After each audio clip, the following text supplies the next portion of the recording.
আসলে আমাদের জলবায়ু পরিবর্তনটা এতটাই পরিমাণ হচ্ছে যে আমরা জলবায়ু সুবিচার পাচ্ছি না আর জলবায়ু পরিবর্তন হচ্ছে। এর জন্যই আজকে আমাদের এই ক্যাম্পেইনটা করতে হবে। আপনারা কক্সবাজার মেয়েদেরকে সবাই কক্সবাজারবাসীদেরকে কি মেসেজ দিতে চান এটা? আমরা সবাইকে বলতে চাই যে আপনারা সবাই আসুন জলবায়ু পরিবর্তনের বিরুদ্ধে রুখে দাঁড়ান।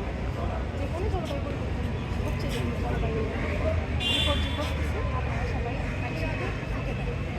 এই ক্লাইমেট চেঞ্জে কি আর কোনো অ্যাক্টিভিটিস আপনাদের এখানে কি আছে?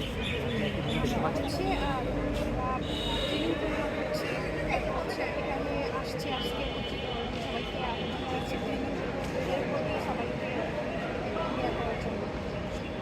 নারীদেরকে কি কোনো মেসেজ দিতে চাচ্ছেন আপনারা এটার মাধ্যম থেকে? মানে মেয়েদেরকে কি কোনো মেসেজ, মানে এখানে আসার জন্য, জয়েন করার জন্য আপনাদের সাথে যারা অবশ্যই দিতে মহিলা চাচ্ছি। আছে? হ্যাঁ, আমাদের মহিলারা আগে